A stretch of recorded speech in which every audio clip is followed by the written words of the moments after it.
한국은 남성 화장품 시장에서 가장 앞서 있는 국가입니다. 그 규모는 물론이고 성장성도 좋은 국가여서 매년 두 자릿수 성장세를 보이는 곳. 글로벌 시장조사 기관인 유로모니터는 2020년에 한국의 남성 화장품 시장이 1조 4천억 원을 돌파할 것으로 예상하기도 했습니다. 화장품을 사용하는 남성들이 많은 국가. 과거에는 이를 한국에서 발생하는 이상한 현상쯤으로 가볍게 쓰여진 외신 기사들이 많았는데요. 최근에는 이러한 트렌드들이 퍼져나가면서 좀 더 심도 있게 파고든 기사들이 꽤 눈에 띕니다. 오늘은 이를 다룬 CNN 기사를 소개드려 볼까 합니다. 제목은 세계 남성 뷰티 시장을 이끌고 있는 한국 남성, 서구권은 이를 따를 것인가?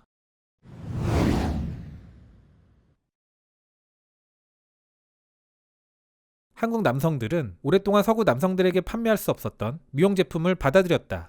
유로모니터에 따르면 한국은 지난 10년 동안 스킨케어 분야에서 세계 최대 남성 소비국이다.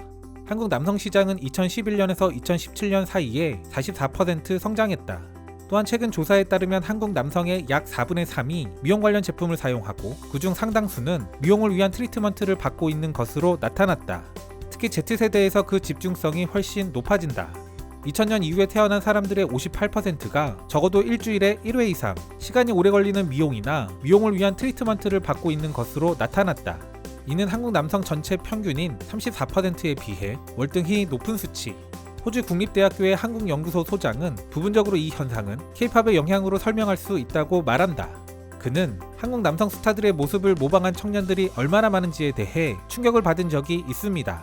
나는 많은 남성들이 완벽하게 손질한 염색머리를 한 채 세련되게 차려입은 모습을 보았고 그 중에는 가벼운 화장을 하는 남자도 있었습니다. 라고 말했다. 재밌는 점은 일반 한국 남성들은 스킨로션을 사용하는 것을 미용 제품을 쓴다고 잘 인식하지 못한다는 겁니다. 그래서 이런 류의 기사를 보면 화장하는 남성 이야기로 생각하고 내 이야기가 아니라 생각하고는 하는데요.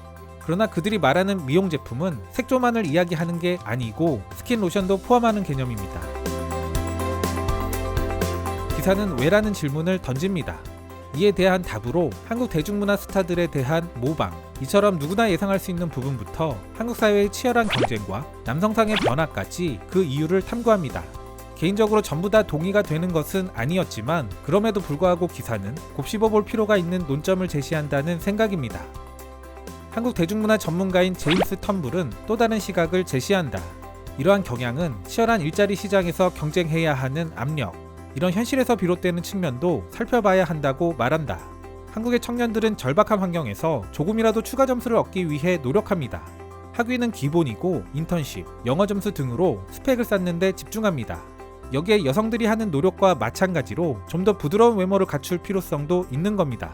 한국의 미용 산업은 그들의 이러한 필요성을 충족시켜줬습니다.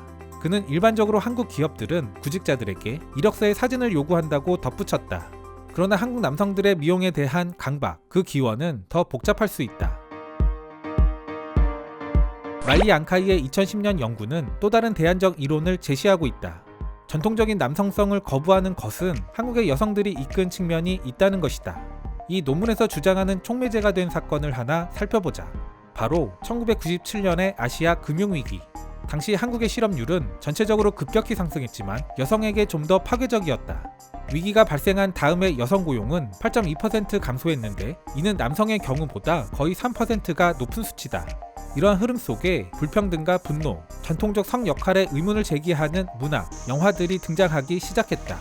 이러한 분위기 속에서 여성들은 전통적이거나 마초적인 남성향을 거부하고 좀 더 부드러운 남성상을 찾는 경향성을 갖게 됐다고 논문은 주장한다.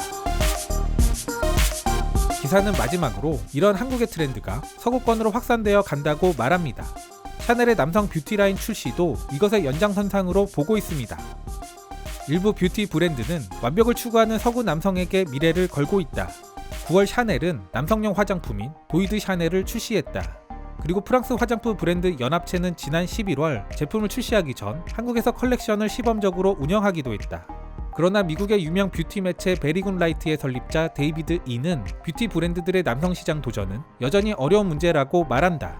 이메일 인터뷰에서 그는 미국에서 남성 메이크업이 널리 받아들여지려면 앞으로 수년은 더 걸릴 것입니다. 라고 말했다. 한국은 아름다움에 관해서 너무 진보되어 있습니다. 한국의 경우 여성과는 완전히 다른 남성만을 위한 메이크업 프로세스가 있을 정도입니다. 게다가 한국의 관점에서 보면 보이드 샤넬은 전혀 혁명적이지 않습니다 라고 덧붙였다. 그러나 이제 샤넬은 메시지를 결정한 것 같다. 그들은 캠페인을 통해 남성의 화장을 한국처럼 자연스러운 모습으로 보여주기 위해 첫 발을 내딛었다. 개인적으로 부드러운 남성상이라는 변화는 꼭 우리나라가 아니더라도 시대 변화의 자연스러운 흐름이 아닐까 싶습니다. 지금이 마초성이 필요한 시대는 아니니까요. 아무튼 우리가 최초는 아니더라도 확실하게 트렌드를 주도하는 분야가 있습니다. 남성 화장품 시장도 그런 분야 중 하나인데요. 기업의 입장에서도 성장성이 높은 남성 시장의 발굴은 대단히 매력적일 겁니다. 이 분야에 많은 노하우와 경쟁력을 가진 게 우리나라 뷰티 기업들인 만큼 아무쪼록 커져가는 시장에서 많은 성과들을 만들어 갔으면 하는 바람도 가져봅니다.